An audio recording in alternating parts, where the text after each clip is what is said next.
एक छोटे से गांव प्रेम नगर के पास एक पुरानी वीरान कॉलोनी थी, जिसे लोग आत्माओं की कॉलोनी के नाम से जानते थे। ऐसा कहा जाता था कि वहां पर एक नहीं अनेक आत्माएं रहती हैं, जो रात के अंधेरे में जाग उठती हैं। इसी बात की खोज करने कुछ लोग निकल पड़ते हैं। सुमित, तुम एक होनहार लड़के हो। तुम्हें मैं एक काम सौंप रहा हूँ।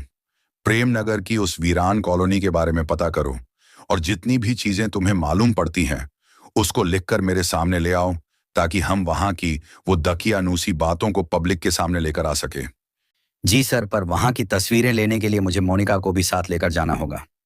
क्या मैं मोनिका को अपने साथ लेकर जा सकता हूँ? हाँ हाँ, बिल्कुल बिल्कुल। मोनिका की तो जरूरत पड़ेगी। तुम और मोनिका दोनों साथ में चले जाओ। मोनिका सुमित के मित्र और थे जो उसके साथ इस अभियान में शामिल हो जाती है। उनको पता चलता है कि प्रेम नगर के बारे में एक पंडित हैं जो उन्हें विस्तार से समझा सकते हैं, तो वो दोनों पंडित से मिलने के लिए निकल पड़ते हैं। पंडित जी, हम आपसे ही मिलने आए हैं। मुझसे कोई क्यों मिलने आएगा? मैं तो बस एक साधारण पुजारी हूँ।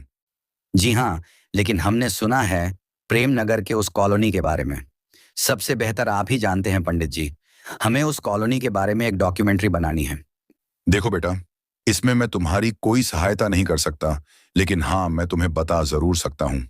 आप हमें सिर्फ बता दीजिए, बाकी हम वहां जाकर पता कर लेंगे।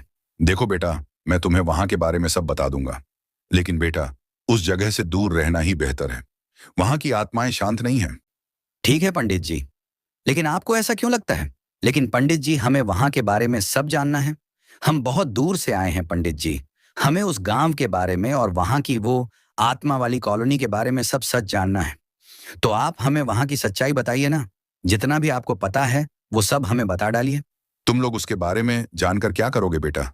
लेकिन अब इतना बोल रहे हो तो मैं तुम्हारी सहायता कर देता हूँ। धन्यवाद पंडित जी, चलिए बताइए। हम बहुत साल पहले वहां एक लड़की रहती थी जिसका नाम लाली था।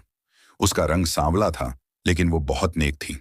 लेकिन कद में छोटी होने की वजह से अक्सर लोग उसे छोटी छोटी कहकर चिढ़ाया करते थे, तो उसका नाम ही छोटी पड़ गया। उसने अपने रंग को काले से गोरा बनाने की कुछ बुरी शक्तियों का इस्तेमाल किया, जिसके कारण ना सिर्फ वो बल्कि उसकी पूरी कॉलोनी जलकर खाक हो गई। तब से माना जाता है कि उस कॉलोनी में आत्माओं का साया रहता है और किसी भी आत्मा को शांति नहीं मिल पाई है। तब से उनकी आत्माएं वहां भटक रही हैं। धन्यवाद। अब बाकी की जानकारी हम वहां जाकर ही ले लेंगे। अमित और मोनिका कॉलोनी के प्रवेश द्वार पर जाते हैं और उस कॉलोनी के बारे में जानने लग जाते हैं। मुझे तो लगता है यह जमींदारों की साजिश है, इस जमीन को ना बेचने की, ताकि वो यहाँ पर अपने काले काम को अंजाम दे सकें।